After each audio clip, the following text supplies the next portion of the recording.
ये सर्किट दिया है, अरे क्वेश्चन ही लिखे क्वेश्चन। हाँ क्वेश्चन है, एक आपको सर्किट डायग्राम दिया है। In the electric circuit drawn below the amount of charge, below the, है ना, amount of charge store in the capacitor. फिर से वही क्वेश्चन है अभी जो हम लोग किए, सेम ऐसा ही क्वेश्चन है कि आपको जो सर्किट दिया है उसमें आपको चार्ज की वैल्यू बताना है। पिछले बार हम लोग किए थे, अभी मैंने क्वेश्चन किए थे, तो हमने देखा था कि जहाँ कैपेसिटर लगा था वहाँ तो करंट गया नहीं।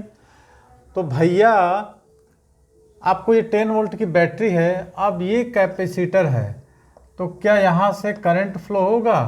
तो यहाँ से करंट तो फ्लो होगा नहीं होगा ना। तो ये साइड को यदि आप अब्सेंस मानते हो तो एक नया डायग्राम हमको सॉल्यूशन में बनाना पड़ेगा।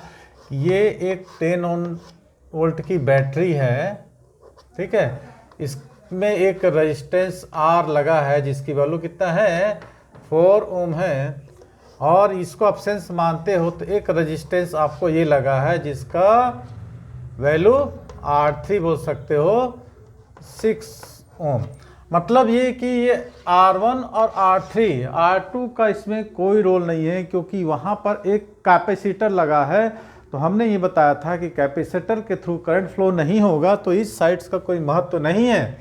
अब ये थी कि ये 10 वोल्ट की बैटरी है और टोटल रेजिस्टेंस आपको यहाँ पर दे रहा है कितना, 6 + 4 10 ओम करंट दे रहा है, सॉरी रेजिस्टेंस दे रहा है। और आपके पास वोल्टेज भी कितना है, 10 है, तो I = 1 हो जाएगा एम्पियर, 1 एम्पियर करंट हो जाएगा। क्या यहाँ तक क्लियर हुआ? अब यहाँ तक आपको यदि बात मेरी समझ में आ रही है तो करंट आपका कितना हो रहा है, 1 एम्पियर, ठीक है, 1 एम्पियर करंट हो रहा, तो 5 ओम के रेजिस्टेंस में, मतलब हाँ ये 5 ओम नहीं, इसको नहीं लेना है आपके, ये दोनों सीरीज कॉम्बिनेशन है, क्योंकि 5 ओम के रेजिस्टेंस में कोई पोटेंशियल ड्रॉप नहीं हो रहा है। 5 ओम के रेजिस्टेंस में कोई पोटेंशियल, अब बात आई कि यहाँ पर पोटेंशियल होगा कितना, तो जितना आपको इस रेजिस्टेंस में होगा, यहाँ पर पोटेंशियल ड्रॉप हमको कितना मिल रहा है, 6 वोल्ट है ना, तो यहाँ भी आपको पोटेंशियल ड्रॉप कितना मिलेगा ना, I = है ना, और I आपका है, हाँ, तो कितना होगा, 6 ही होगा कि नहीं? तो आप निकालो Q = CV। Q आपको कितना है, Q कितना है, 10, और सॉरी C कितना है, 10 है, अभी आपने निकाला कितना, 6 वोल्ट। हाँ, तो आपने करंट निकाला। अब यहाँ पर आपका वोल्टेज कितना हो जाएगा, इसके क्रॉस वोल्टेज आपको यहाँ प्लस या माइनस समझ लो, इन दोनों के क्रॉस वोल्टेज कितना हो जाएगा, V = IR। I कितना है, 1 एम्पियर निकाला आपने, और रेजिस्टेंस कितना है, 6 है, तो इसके क्रॉस पोटेंशियल कितना हो जाएगा, 6 वोल्ट। अब ये जो है यहाँ पर इसके क्रॉस कोई पोटेंशियल है नहीं, तो इसकी वैल्यू कितने लिखे थे हमने, इसकी रेजिस्टेंस कैपेसिटर की वैल्यू कितना लिखा है आपने, 10 माइक्रोफैरड, 10 माइक्रोफैरड।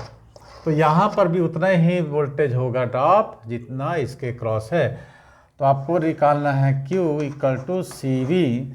तो मैंने कहा कि पोटेंशियल ड्रॉप कितना हो जाएगा, जितना 6 ओम के रेजिस्टेंस में है उतना ही कितना हो जाएगा, 10 माइक्रोफैरड के कैपेसिटर हो जाएगा, है ना। हाँ, टर्मिनल के क्रॉस पोटेंशियल डिफरेंस 6 वोल्ट, क्या होगा, टर्मिनल के क्रॉस पोटेंशियल डिफरेंस 6 वोल्ट। तो यहाँ पर आप निकाल लोगे कितना, C की वैल्यू 10 है और वोल्टेज कितना है, 6 है, तो आपका चार्ज कितना होगा, 60 कूलम। सबका आ गया? हाँ, थोड़ा सा बेसिकली क्वेश्चन यहाँ आपको लिख दो कि 60 माइक्रो कूलम, क्योंकि माइक्रोफैरड में है।